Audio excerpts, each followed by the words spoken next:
Yo, what's going on, y'all? It's Combo Breaker 99. I am back with another video. All right, y'all. Fight night is tomorrow. This is the major fight that I'm looking forward to. Errol Spence Jr. versus Danny Garcia.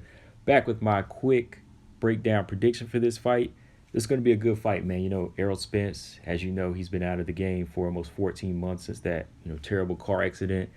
And, he wants to come back in there against a legit opponent. He doesn't want a tune-up. Danny Garcia, he wants that next shot. He wants to get back in there and do his thing and, become a champion again in welterweight. He wants to grab these two belts. So Errol's got a lot riding on him in this fight. So many things riding against him. At the same time, he's in there with a legit dangerous fighter in Danny Garcia. So real quick, man, like I usually do for these big fights, I just kind of like to match up the stats, certain categories I pick. And after that, I do my math, and, I'll give you my prediction on who I think will win the fight. So the categories I have for each fighter, for Errol Spence Jr. and Danny Garcia, we're going to look at the jab, power, the speed, experience, determination, and intangibles. Intangibles kind of like, for me, the ability to showcase if you're a complete fighter, if you know how to make adjustments on the fly, and, if you know how to pull out, with that plan B or plan C if plan A is not working, So I kind of like to have that category in there as well. So real quick, man, going back up, the jab category, I'm going to have to give that to Errol Spence. I feel like Errol Spence's jab is very effective. He has the longer jab than Garcia, and he uses it. It's almost like a straight right hand. He uses it like an orthodox fighter, with the straight right hand. I think it's a solid punch that really helps him build up a lead. It helps him set up a lot of his body work. It sets up that straight left hand. He was very effective within the Lamont Peterson fight. He continues to find that range with the jab. He uses it as an offensive weapon against Lamont Peterson. Even when he's like hitting Lamont Peterson's guard, he continues to pop it out there. He's very effective and he likes to use it. So I think he definitely sets up a lot of his knockouts and he gets a lot of his wins based off of that jab. It really helps him win rounds. Where I feel like Garcia, he has a solid jab, but he doesn't use it enough. I think he kind of depends on the right hand a lot and the left hook, and kind of depends on countering off a lot of fighters. He doesn't just go in there and set up a good jab and builds up points enough, in my opinion. But as far as effectiveness, I think that Errol Spence's jab will be effective in this fight as far as keeping Danny Garcia on the outside and just setting up that straight left hand and just helping him set up his body punches and possibly his knockout blows. Power, I'm going to have to say a tie here. I can't say that Danny Garcia's power is that effective because he hasn't really knocked out the elite guys at welterweight to make us say he's a devastating puncher. If you go back and listen to my video was titled, "Is Danny Garcia a Devastating Puncher?" And I kind of broke it down where I feel like he's not. I feel like he's a strong puncher. I feel like he definitely has power to chip away at guys.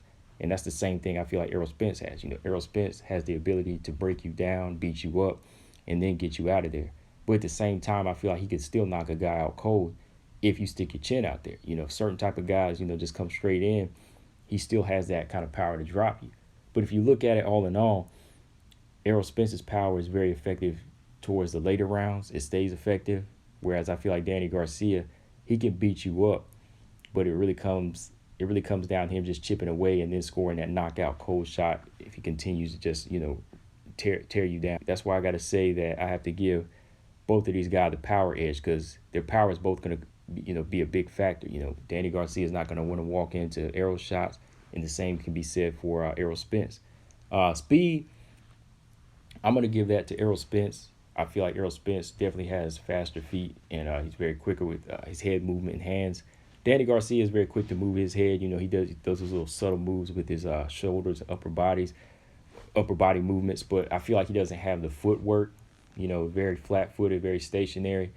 He's quick with his left hook, but it's mostly timing that gets that left hook or, his right hand off and his counter shots. So Errol Spence, he's got the edge in speed because I feel like, again, he's very good. He's fighting on the back foot. He can move side to side, even though you get used to seeing him come forward. But even when he's coming forward, he can put together combinations at a fast pace, go up to the head and to the body. So speed edge, Errol Spence. Experience, I'm going to give that to Danny Garcia all the way. He's fought a lot of, tough veterans at 140. You know, he's had more championship fights. You know, he's fought everybody from Zab Judah, Paulie, Eric Morales, Matisse, Keith Thurman, Sean Porter. Even though he's lost to those fighters, they count for something. You know, he didn't really get beat bad or dominated in those fights. They still count for something. So he's going to be able to go in here with the ability to say, you know, I've been here before, so there's going to be less pressure on him. You know, he's lost before, you know, so he knows what that feels like. So he doesn't really have to play up to the crowd anymore. You know, I'm doing this for everybody out here. You know, I'm trying to, you know, prove something. No, he's just in here to do it for him. And like I said, he wants to really prove that he wants to be champion. So it's all on him. You know, it's not really like pressure from a bunch of, you know, outsiders, a bunch of yes men. You know, Danny has that experience under his belt. So that's really going to come into play. Even in the ring, you know, I feel like Danny has been that type of fighter to come up with different ways to win. He knows how to win. Even when he was undefeated, you could see him outbox guys like Lucas Matisse, come out, you know, down the stretch against Zab Judah after a tough competitive fight. And, you know, he's just found so many different ways to, you know, impose his style over other guys. So definitely got to give him that experience. But, you know, you got Errol Spence over here who's kind of making his way. You know, Errol Spence is still making his way, but his biggest fights, you know, were Kell Brook, which counts for something because he had to go overseas and, you know, prove something over there. Then you got the Sean Porter fight, which was a lot of pressure. And then, of course, Mikey Garcia, even though he's a smaller opponent, that was still a lot of pressure down in Dallas in front of his hometown. So all of those are just little notches that are building up for him. But, you know, Danny Garcia definitely has the more championship fights and experience. Determination. I was going to give this category a tie, but I have to feel like I have to give this to Errol Spence.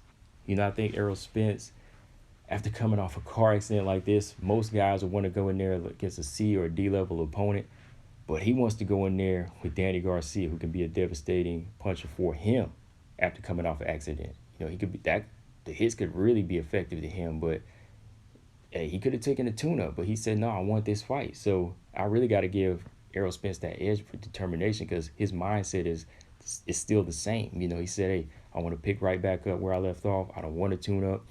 I promised to fight Danny back in January, but since the accident happened, it couldn't. So I want to make that promise and still fight him. You know, I want to pick right back up. I want to go back, beat Danny, fight Manny Pacquiao, then fight Terrence Crawford. So that's big talk. You know, mind state still the same. You know, line him up. He's going to knock him down. You know, but Danny Garcia, he definitely has determination because, you know, like he said, he wants to get back in there and get another chance. He has a new flame up under him.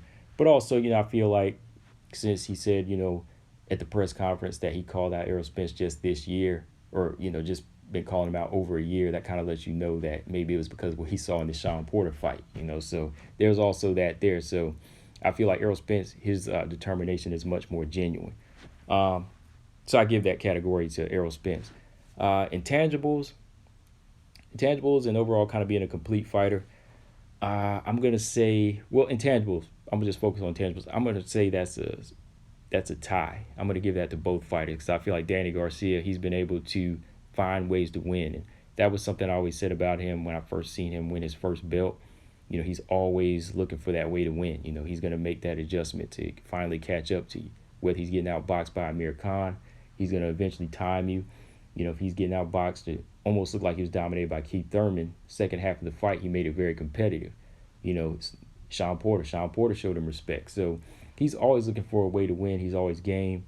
And I feel like he does have a plan B and part of a plan C. You know, I say part because he's still not a full-on complete fighter like I feel Errol Spence is. Errol Spence, I got to give him credit because he can switch it up. You know, he can box on the back foot. He can box on the outside, you know, and just move side to side. He showed that in the Mikey Garcia fight. He could dog fight with Sean Porter. You know, he can mix it up and find different ways to win. Like, he made it a tough fight in the Sean Porter fight, but if he wanted to, he could have boxed too. So he always, you know, has different tools in his belt that he can pull out. Even like Kell Brook, that was a tough fight for a while until he found a way to just simply break him down to the body and get him out of there. So both of these guys, they both have tools under their belt for this fight to find a way to win. So I had to give them both the intangibles. But my final pick, as far as my prediction on who's going to win this fight, I got to go with Errol Spence. You know, I got to go with Errol Spence by decision. I think it's going to be a good fight where Errol really gets to start early, just kind of pick his shots, box from the outside, utilize his jab early, even if he doesn't want to test his body, as far as taking anything heavy or fighting on the inside, he'll be smart, kind of pick up the first 4 or 5 rounds just by outboxing Danny. Danny's going to have his moments. I think Danny might, touch him a few times with the jab and like a straight right hand because, Errol, he's open for that right hand a few times. I looked in that Lamont Peterson fight. He's open. The head can be on the line. So he'll take a few straight shots, but I don't think he'll get hurt in this fight. I think he'll be more defensive-minded. And whenever Errol's is more defensive-minded, he'll just kind of pick you apart from the outside, pile up points, and eventually, just kind of break you down until you kind of fall out of the element of wanting to fight. Because, his power stays thudding. Errol's a very physically strong fighter. Danny is too, but I know that Errol is stronger.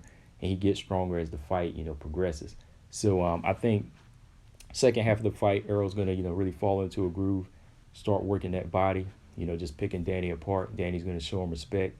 And by like 7 or 8 and 9, I think that Danny's just going to be too slow to really cut the ring off and even time Errol to be in that range to time. And so I think Errol will pick him apart down to the championship rounds and just win a comfortable decision. So yeah, Errol Spence by unanimous decision.